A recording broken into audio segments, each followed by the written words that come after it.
अस्सलाम वालेकुम। आपको इस्लामाबाद लिटरेचर फेस्टिवल से खुशामदीद कहते हैं। आज का प्रोग्राम हम यहाँ से कर रहे हैं और इस्लामाबाद लिटरेचर फेस्टिवल जो है ये KLF यानी कराची लिटरेचर फेस्टिवल से इंस्पायर है, जिसका आगाज़ 2010 में हुआ था और बुनियादी मकसद ये था कि लिखने वालों को और पढ़ने वालों को जो है वो इकट्ठा किया जा सके। बहरहाल पाकिस्तान में जो अदब की तारीख़ है वो बड़ी पुरानी है, लिखने वाले भी बहुत हैं, पढ़ने वाले भी बहुत हैं, मगर बुनियादी सवाल ये है कि क्या जो कुछ लिखा जा रहा है उसका असर हमारे माशरे पर, हमारे पढ़ने वालों पर कितना हो रहा है। और यही जो चीज़ है वो मुझे दूसरे नुक्ते की तरफ ले आती है कि हम जो बात करते हैं बर्दाश्त और तहम्मुल की, क्या हम ऐसा माहौल बना सकते हैं कि जिसमें इख्तलाफ राय या मुस्बत बहस जो है वो की जा सके। अगर ऐसा माहौल बनाना है तो किस तरह से बनाया जा सकता है, उसके अंदर हमारे जो लिखने वाले हैं उनका क्या किरदार है। और ये बात ख़ास तौर पर जो अब्दुल वली खान यूनिवर्सिटी में वाक़या पेश आया उसके तनाजुर में भी ये बड़ी अहम है कि ये किस तरह से किया जा सकता है और उसमें हमारे लिटरेचर यानी लिखने वालों का कितना जो क्या किरदार हो सकता है। इस पर आज बात होगी। मेरे साथ यहाँ से कुछ बड़े आम लोग ज्वाइन कर रहे हैं, उनका मैं तारुफ करा दूँ। ज़ियाउद्दीन साहब कॉलमिस्ट हैं, सीनियर जर्नलिस्ट हैं, बहुत शुक्रिया सर। अमीना सैयद साहबा ऑक्सफोर्ड यूनिवर्सिटी प्रेस की मैनेजिंग डायरेक्टर हैं, फाउंडर हैं ILF की और KLF की, बहुत शुक्रिया अमीना साहबा। नासरा ज़ुबैरी साहबा जर्नलिस्ट एंड राइटर, इनकी यहाँ पर बुक लॉन्च भी है। नासरा साहबा आपका बहुत शुक्रिया। और Sarmad Sultan Khoosat film maker, director, writer. Sarmad thank you so much for joining us. Ziauddin sahab मैं आपसे आगाज़ करूँगा। ये मैंने शुरू में चंद बातें की कि एक माहौल जो हम बनाना चाहते हैं वो नहीं है। क्या वजह है, आपको लगता क्या है कि क्यों हम वो माहौल नहीं बना पाए जो हमारे यहाँ होना चाहिए था? रहमान, इसके दो तीन वजूहात हो सकते हैं। पहला तो है जिसको मैं कहता हूँ गवर्नेंस। इस मुल्क की जो गवर्नेंस है, गवर्नेंस के इंस्ट्रूमेंट्स होते हैं। मुझे लगता है कि हमारे जो इंस्ट्रूमेंट्स, गवर्नेंस के इंस्ट्रूमेंट्स हैं, वो काफ़ी हद तक कह सकते हैं आप इनएफिशिएंट हो चुके हैं। इंस्ट्रूमेंट्स में आप कह लें पुलिस है, सिविल सर्विस है, फ़ौज है, पॉलिटिशियंस हैं, तो ये सारे के सारे इनएफिशिएंट हो चुके हैं। गवर्नेंस जो है ना वो सही नहीं हो रही है। मिसाल के तौर पे किसी भी सोसाइटी में मैंने जब तक अफोर्डेबल एजुकेशन ना हो, अफोर्डेबल हेल्थ कवर ना हो, अफोर्डेबल हाउसिंग ना हो, तो ये बड़ा मसला हो जाता है। बहुत यानी अफोर्डेबल जस्टिस ना हो, इंसाफ ना मिल रहा हो। तो दूसरा एक और एक मसला है, वो है कल्चरल एलीट। हर सोसाइटी में एलीट होती है, कल्चरल एलीट होती है जो मैंने डायरेक्शन देती है। यानी अगर आप उधर चले जाएं एज ऑफ एनलाइटनमेंट में, तो उस वक्त जो है ना इन्हें उस ज़माने में भी याद होगा आपको, इंक्विजिशन होती थी, चर्चेस करते थे इसी किस्म की यानी मजहबी इंक्विजिशंस। तो उस वक्त जो है ना कुछ कल्चरल एलीट जो उस ज़माने की 1500 और 1700 सदी में, वो उन्होंने कुछ लोग थे, it was not a common phenomena, Khawas लोग थे। उन्होंने एक प्रोसेस शुरू किया था जिसको कहते हैं लेटर्स ऑफ रिपब्लिक। रिपब्लिक के लेटर्स, उन्होंने आपस में लेटर्स एक्सचेंज की। हर यूरोपियन, हर कंट्री के जो है ना कुछ खास, जैसा बेकन हुआ, न्यूटन हुआ, ये एक्सचेंज करते थे। तो वहाँ से एज ऑफ एनलाइटनमेंट शुरू हुई। हमारे यहाँ खवास का जो हमारा जो कल्चरल एलीट जो है इस मुल्क का इस वक्त, वो टोटली आप ये कह सकते हैं कि फंडामेंटलिस्ट हो गया है, मिलिटेंट हो गया है। क्योंकि हमारा मुल्क हमारे यहाँ तो एलीट के हवाले से कहा जाता है कि ये तो लिबरल क्लास है, नहीं, हमारा एलीट इस वक्त प्रोग्रेसिव लोग हैं। इस वक्त जो है ना, हमारी जो कल्चरल एलीट की मैं बात, कल्चरल एलीट जो है इस वक्त जो है, इन्हें आप एक लिटरेचर देखें इस मुल्क में जितना प्रोड्यूस हो रहा है आजकल, वो उतना जो है ना कोई शायर नहीं है अपनी। मैं नासरा साहब, ये आप क्योंकि since you are a writer, ये इम्पैक्ट की जब हम बात करते हैं कि जो लिखने वाले हैं उनका जो मैसेज है, जो इम्पैक्ट है, वो आम मैसेज तक उन तक नहीं जा रहा, क्या ये बात ठीक है? किसी हद तक सही है, लेकिन ऐसा नहीं है कि बिल्कुल नहीं जा रहा, क्योंकि जितनी भी किताबें लिखी जा रही हैं वो बहरहाल पहुंचती हैं लोगों तक, मार्केट में भी अवेलेबल होती हैं। और आपको पता है कि एक किताब जो है वो कई लोग पढ़ते हैं, पढ़ सकते हैं, तो मैसेज तो जाता है। हाँ, ये है कि उसका इम्पैक्ट क्या है। तो मेरे ख्याल में है कि दोनों तरह का लिटरेचर जो है ना वो अवेलेबल है, और वो जैसे हम अगर बड़े शहरों की बात करते हैं, हम ये इस तरह के फेस्टिवल्स की बात करते हैं, तो प्रोग्रेसिव लिटरेचर आपको मिलेगा और आपको बहुत अच्छा लिटरेचर मिलेगा और पहुंच में भी होगा, जिसको लोग पढ़ते भी हैं। लेकिन ये है कि हमारी जो आप पॉपुलेशन देखें ना कहाँ तक है, हमारे जो रूरल एरियाज़ हैं, हमारे छोटे कस्बात हैं, वहाँ तक कौन सा लिटरेचर पहुँच रहा है।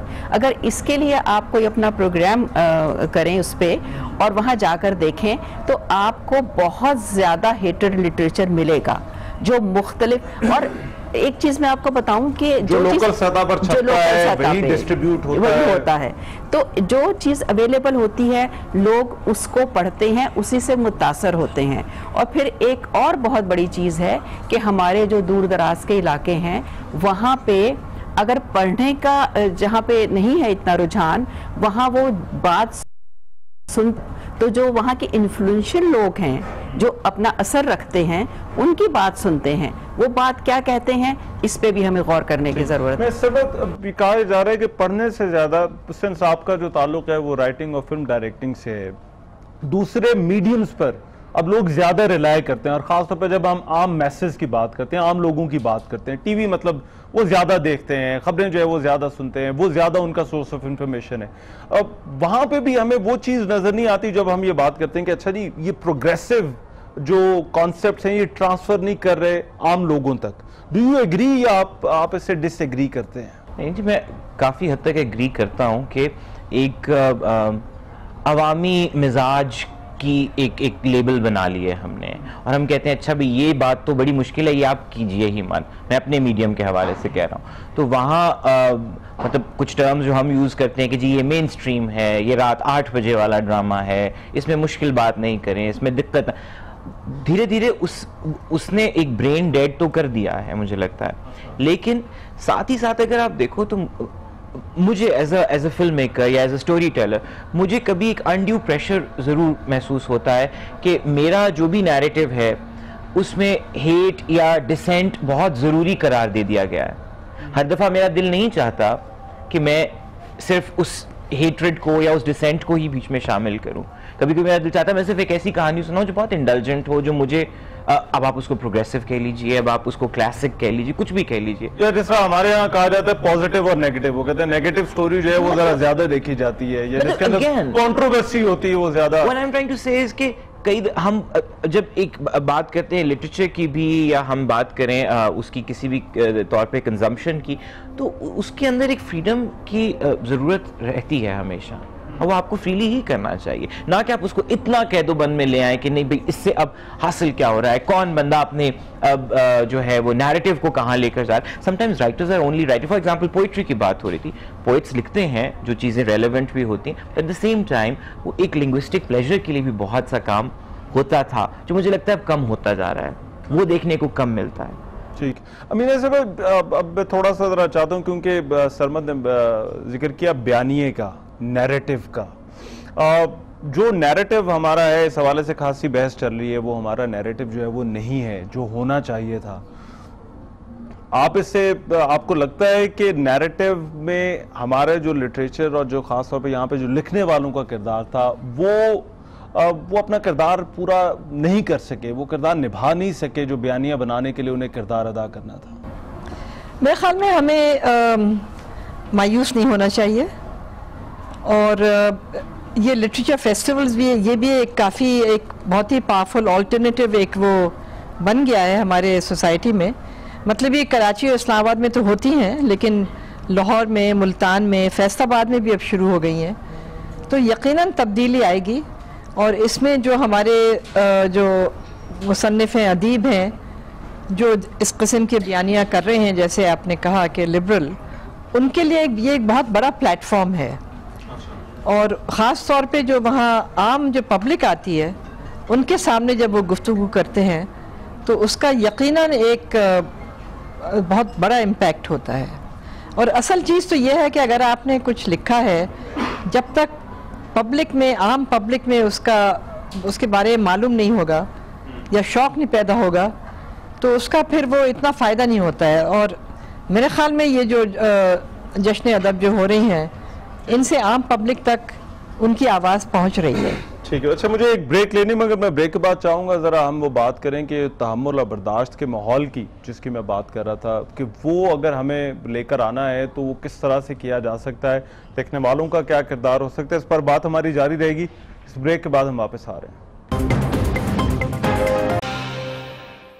ब्रेक के बाद प्रोग्राम में एक मरतबा फिर से खुशामदीद। इस्लामाबाद लिटरेचर फेस्टिवल से आज हमारा प्रोग्राम हो रहा है और कुछ लिखने वाले हमारे साथ मौजूद है और उनसे बात हो रही है कि हमारे यहाँ जो बयानिया होना चाहिए वो क्यों नहीं है, और फिर जो जिस माहौल हम जो कहते हैं कि जो होना चाहिए यहाँ पर तहम्मुल और बर्दाश्त का, ख़ास तौर पर जैसे मैंने जिक्र किया मर्दान यूनिवर्सिटी वाले वाक़े का तनाजुर में, वो क्यों नहीं है। मैं ज़ियाउद्दीन साहब, ये जब हम बात करते हैं, मैंने आपने कहा कि कल्चरल हमारी एक एलीट है, वो भी उस तरह से वो भी अपना काम नहीं कर सकी। इन चीज़ों को अगर बदलना है तो फिर हमें शुरू कहाँ से करना होगा? एक तो मैं कहूँगा सरमद ने काफ़ी अच्छा काम किया है, कल्चरल एलीट में इन काफ़ी अच्छे एफर्ट्स हैं। और जहाँ तक आमना का ताल्लुक़ है, आमना ने जो कुछ भी किया है इस मुल्क के लिए, मैं कहता हूँ कि पूरी कौम को चाहिए कि इसको जो है ना एक she is become an icon. ये लिटरेचर फेस्टिवल्स जो इन्होंने इंट्रोड्यूस किए इस मुल्क में, इससे न सिर्फ किताबें इंट्रोड्यूस हुई हैं बल्कि पढ़ने वाले और लिखने वाले भी ज़्यादा तादाद में और अच्छी लिखने वाले आए हैं। मेरा कहने का मतलब ये नहीं था कि आपके एफर्ट को कोई मैं वो कर रहा था, लेकिन the fact of life is एक और एक मसला है कि हम इस वक्त, हमारा मुल्क पिछले 30 साल से हालत जंग में है। पहली अफ़गान वार, दूसरी अफ़गान वार, ईस्टर्न बॉर्डर पे मुस्तकिल, वेस्टर्न बॉर्डर पे मुस्तकिल क्राइसिस, और फिर टीटीपी से जंग। तो ये जो होता है ना, इस किस्म की सिचुएशन में माइंडसेट्स चेंज हो जाते हैं, माइंडसेट एक्चुअली मिलिटेंट हो जाता है। तीसरा मसला ये है कि आप अपने स्कूल के सिलेबस में चले जाएं, सिलेबस में भी जो है ना, जो स्कूल का सिलेबस है वो भी जो है वो मिलिटेंसी की तरफ आपको लेके जाता है। फिर कॉलेजेस का भी हाल यही है, यूनिवर्सिटी का भी हाल यही है। न सिर्फ ये मर्दान यूनिवर्सिटी की बात है, बल्कि पंजाब यूनिवर्सिटी में पिछले दिनों जो हुआ है, जो मैंने आपस में जो स्टूडेंट्स की लड़ाई हुई है, आप वो देख लें। यानी माइंडसेट जो है ना आपका एक, क्योंकि मर्दान यूनिवर्सिटी वाले वाक़े के बाद भी सबसे बड़ा सवाल था कि ये कैसी जगह पर हुआ जहाँ पर कोई अनपढ़ लोग मौजूद नहीं थे। वो यूनिवर्सिटी थी, स्टूडेंट से, ग्रेजुएशन के स्टूडेंट से, जहाँ पर ये वाक़ा। वो पंजाब यूनिवर्सिटी में भी तो पढ़े लिखे लोग थे, वहाँ भी यही हुआ है। पंजाब यूनिवर्सिटी तो ओल्डेस्ट यूनिवर्सिटी है, ये मर्दान वाली तो अभी नहीं है। वहाँ शायद अब वो जो कल्चर जो है वहाँ पर अभी डेवलप नहीं हुआ। पंजाब में तो डेवलप हो चुका है, लेकिन वहाँ की हालत देखें, वहाँ टॉलरेंस कम्प्लीटली गायब है। राइट। मैं समझ, हमारी दरसगाहों की ये हालत क्यों है, जहाँ पर जो है वो बड़ा एक आइडियल माहौल होना चाहिए था डिबेट के लिए, तहम्मुल के लिए, मतलब एक बड़ी जो है वो और तरह का माहौल होना चाहिए था, हमारी दरसगाहों में या ये चीज़ें क्यों आ गई हैं? कि एक तो रहमान, मुझे लगता है हम जब इस तरह वो इन चीज़ों के ऊपर सोचते हैं कि ये क्यों हुआ, कब हुआ, ये कोई ओवरनाइट नहीं हुआ। ये जो भी एक इंटॉलरेंस कह लें, जो एक शिद्दत पसंदी भी जो है, वो कई दहाइयों पे मुहित एक हालात थे जिनसे गुजर के सब लोग मतलब टूट फूट भी हुई। आप इर्द गिर्द देखें, फॉर एग्जांपल, जब मेरे बचपन की बात है, जब कराची के हालात के बारे में सुनते थे, लाहौर में हमें उनकी कोई अंडरस्टैंडिंग नहीं होती थी कि इनसिक्योरिटी क्या होती है, घर से बाहर निकलने के कर्फ्यूज, और मतलब वो जो एक पूरा पंजाब में आपको नहीं समझ आती थी। जूं वो हम पे बीता, हमें भी समझ आ गई, तो वो तबीयत में तो डेफिनेटली आपके वो शामिल होना शुरू हो जाती है। हम क्या नहीं कर रहे, हम ऐसे मेले, ऐसे जो लोगों के मिलने के मौके हैं वो क्रिएट करने हमने छोड़ दिए।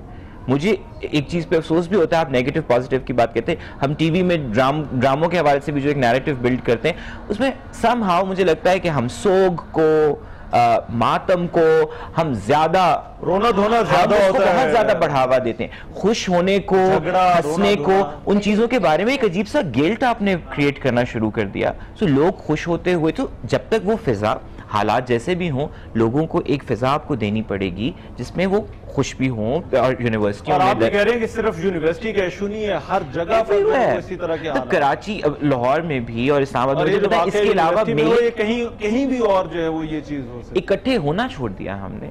कहीं कब होते हैं हम इकट्ठे? अच्छा नासरा, मगर एक चीज मैं जो नासरा आपसे पूछना चाहता हूँ, अब ये तो कहा कि मिलिटेंसी, हम हालत जंग में हैं, हम बड़ी देर से, और इन चीज़ों ने हमें कहीं ना कहीं हम पर असर किया है। मगर मर्दान वाले वाक़े के बाद हमने देखा कि इसका एक रिवर्स इम्पैक्ट भी है, जहाँ पर लोगों की तरफ से मजम्मत और लोगों की तरफ से कंडेमनेशन आई। पहले भी इस तरह के वाक़यात हुए, मगर ये जो मजम्मत होती है ये बड़ी शॉर्ट लिव्ड होती है, बड़ी थोड़ी देर तक रहती है और उसके बाद फिर हम वापस उसी तरफ चले जाते हैं। तो ये जो वाक़यात हैं, जब इन पर मजम्मत होती है तो ये इनका जो रिवर्स एक्शन है ये क्यों नहीं आगे चल पाता, या ये क्यों नहीं हमारे जहन बदल सकता?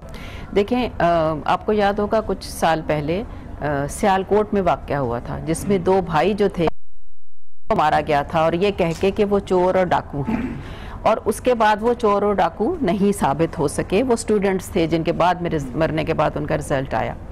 तो कहना मैं ये चाह रही हूँ कि रिएक्शन उस वक्त भी आया, उस वक्त भी आपने देखा कि लोगों का रिएक्शन आया, और लेकिन उस रिएक्शन का फिर जो था काउंटर रिएक्शन वो इतना नहीं था।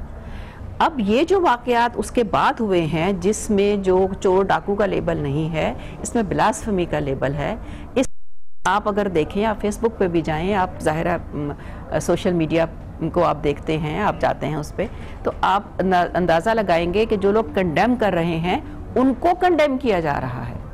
अब ये जो एक सूरत हाल डेवलप हो गई है कि किसी पे भी इल्ज़ाम लगाओ और उसको उसकी जो सबसे कीमती चीज़ है उसकी जान वो ले लो, और वर्स्ट तरीके से लो, और उसके बाद फिर उसी को ये कहो कि इसने ये भी किया। आपको पता है कि फेसबुक पे कोई भी जाके किसी के बारे में कुछ भी कर सकता है, क्योंकि ये हैक किए जा सकते हैं फेसबुक के अकाउंट्स। तो ये इस पे जो सबसे ज़्यादा ज़रूरत है वो है गवर्नेंस की। ये तो देखने का काम है ना गवर्नमेंट का और उन इदारों का जिन पे हम रिलाई करते हैं, जिनका ये काम है कि वो लॉ एंड ऑर्डर मेंटेन करें, वो सिक्योरिटी प्रोवाइड करें।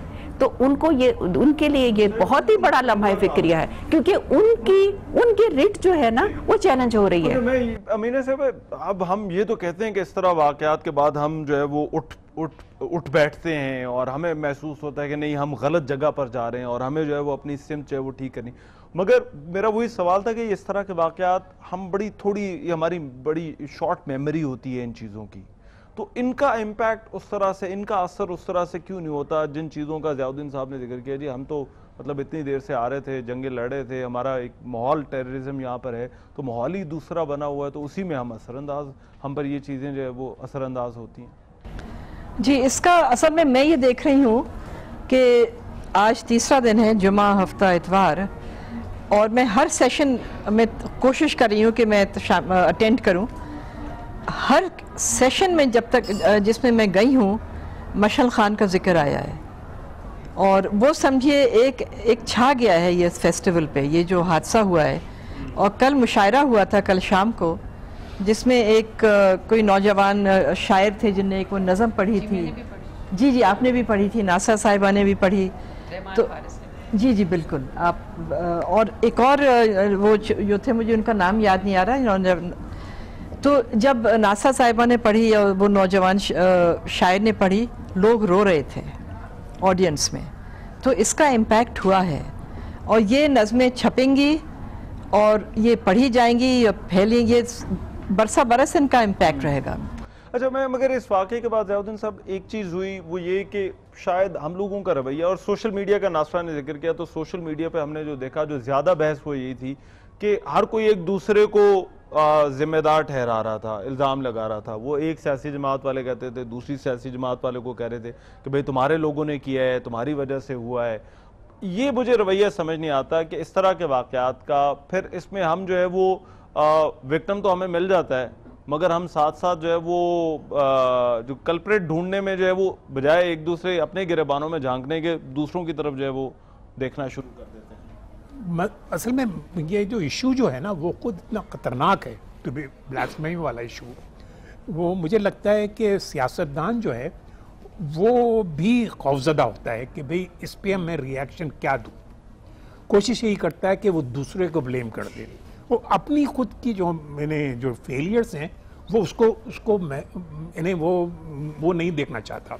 मिसाल के तौर पे अगर आपको याद है कि 2013 के इलेक्शन से पहले तालिबान ने वार्न किया था 3 पॉलिटिकल पार्टीज को कि हम आपको काम इलेक्शनरिंग करने नहीं देंगे, लेकिन उस पर दूसरे जो 2 political parties, major political parties है जो थे, जिनको उन्होंने वार्न नहीं किया था, वो खामोश रहे, उन्होंने कोई रिएक्शन नहीं दिया।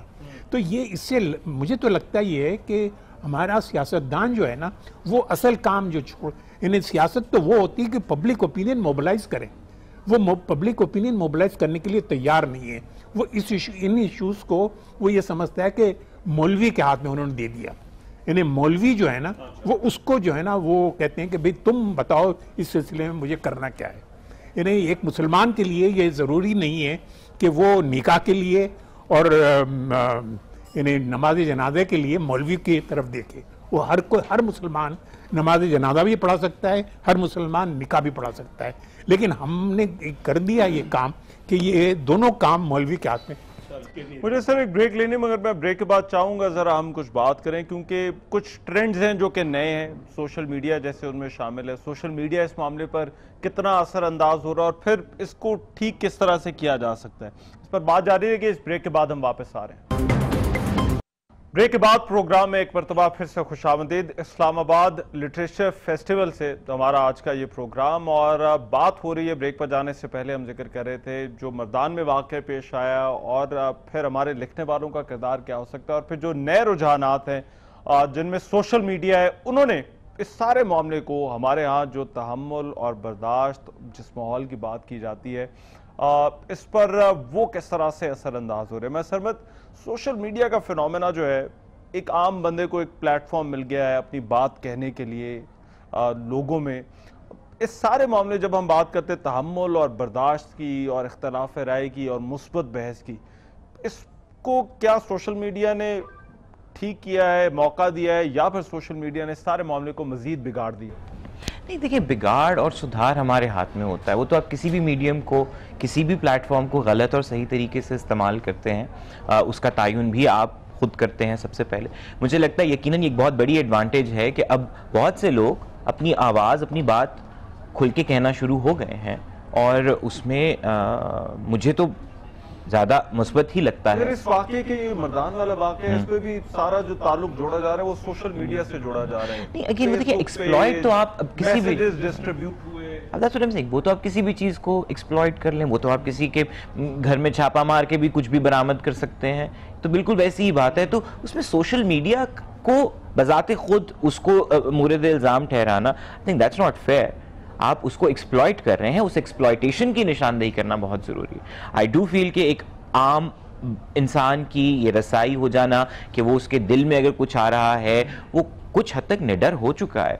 हम इतनी बातें अपने कॉलेज के ज़माने में मैं तो नहीं कर सकता था, हम डरपोक होते थे। मुझे लगता है कि सोशल मीडिया के आने से थोड़ी सी बहादुरी आ गई है। आप कभी लगे लिपटे, कभी डायरेक्ट, कभी किसी पे कमेंट करते हुए, कभी खुद कोई स्टेटमेंट देते हुए आप बातें करना शुरू हो गए हैं लोग। सो मुझे वो एक खुशाइंद लगती है।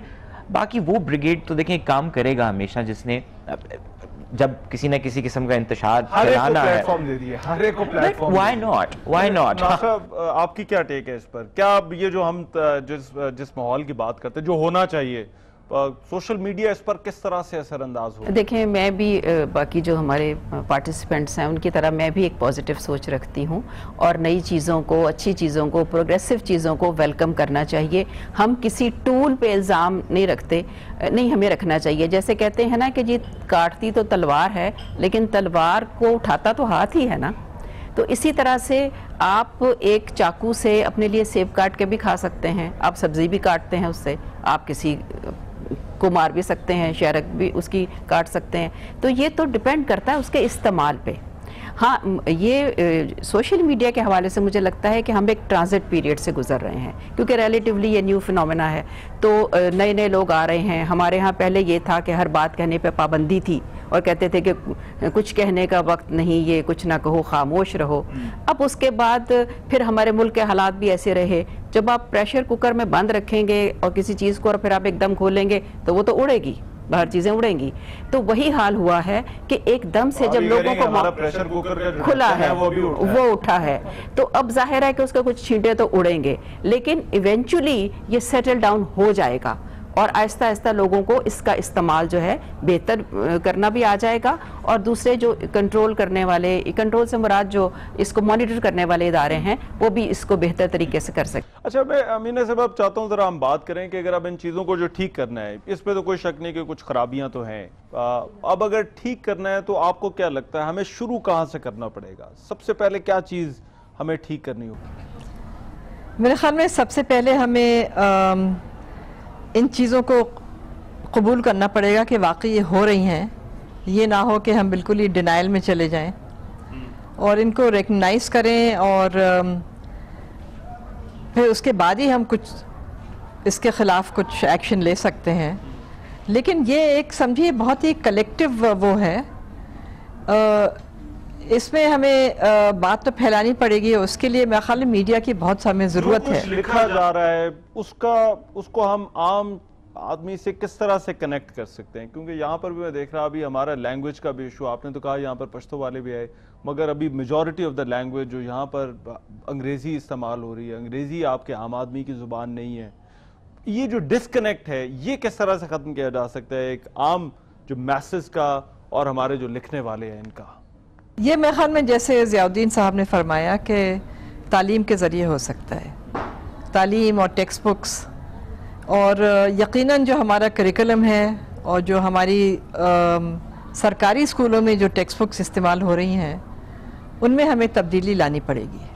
ज़ियाउद्दीन साहब आपकी क्या इस पर? नहीं, एक तो वो निसाब को रिविजिट करना पड़ेगा, और दूसरा ब्रॉडकास्ट मीडिया जो है ना, आपका जो मीडिया है वो इतना पावरफुल है। अगर आप सब मिल बैठें, और आप लोग आजकल एंकर पर्सन सेलिब्रिटीज़ हो गए हैं, उनका कहा जो है ना वो तकरीबन गॉस्पेल की तरह लिया जाता है। तो अगर वो खुद अपनी तरफ से कोई ऐसा, इन्हें जो ऑल पाकिस्तान ब्रॉडकास्ट एसोसिएशन है वो मिल बैठे और वो कहे कि भाई हमें खुद इनिशिएटिव लेना है इस नैरेटिव को, जो सो कॉल्ड नैरेटिव को चेंज करने के लिए, तो ये पॉसिबिलिटी है। अगर एक तरफ सिलेबस तो आपको लगता है कि ज्यादा जिम्मेदारी जो ब्रॉडकास्ट मीडिया पर, क्योंकि जैसा कि आपने कहा जबान का मसला, अंग्रेजी जबान और उर्दू में भी जो है ना, क्योंकि रेट ऑफ लिटरेसी इतनी कम है इस वक्त मुल्क में, पढ़ना ज़रा मुश्किल ही होता है। तो ये ब्रॉडकास्ट मीडिया जो है ना, it caters to almost 100% of the audience, तो वो इतना पावरफुल है, और उसकी रीच भी है, अब अच्छी खासी रीच हो गई है, तो उसको एक्सप्लॉइट करना चाहिए मीडिया को। खासकर मैं तो कहूँगा कि रिस्पॉन्सिबिलिटी जो है वो ब्रॉडकास्ट मीडिया के एसोसिएशन जो है सरबत, क्योंकि मैं ये ब्रॉडकास्ट और ड्रामा मेरा ख्याल है न्यूज से ज्यादा जो देखा जाता है वो ड्रामा देखा जाता है। बहुत सारे लोगों को शायद sometimes and sometimes not, news का ड्रामा भी कभी ज्यादा देखा जाता है। जो है वो ड्रामा जो है या एंटरटेनमेंट चैनल जो है वो पाकिस्तान में न्यूज चैनल से ज्यादा देखे जाते हैं, और वो ड्रामा जो है वो घरों में देखे जाते हैं। तो मैं वही आपसे, किस तरह से देखते हैं, क्या ऐसी थीम्स इंट्रोड्यूस कराई जा सकती हैं? क्योंकि हमारे यहाँ तो कॉन्सेप्ट वही कि वो सास बहू खवातीन के जो मसाइल हैं, अभी भी हमारा ड्रामा उधर ही फंसा हुआ है। देखिए, आई थिंक री इंट्रोड्यूस का लफ्ज इधर मैं इस्तेमाल करना चाहूँगा कि हमारा ड्रामा 10-15 साल पहले खासा डाइवर्स होता था। अब सिर्फ वो है कि यकसानियत का शिकार हो गया, वही सास बहू बिल्कुल हो रहा है, मगर कुछ चीज़ें बहुत अच्छा होता है, वो अपनी मौत धीरे धीरे खुद ही मरना शुरू हो जाती हैं। उस ड्रामे से लोग बोर हो गए, चले आटे में नमक के बराबर। लेकिन अब ऐसा ड्रामा हो रहा है जिसमें लोग थोड़ा सा कॉन्शियस हो रहे हैं, थोड़ा सा जिम्मेदारी महसूस कर रहे हैं।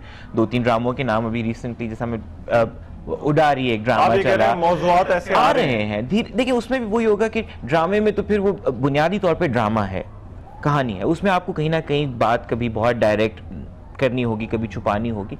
सो कुछ ना कुछ तो हो रहा है जी, यकीनन मजीद करने की ज़रूरत है।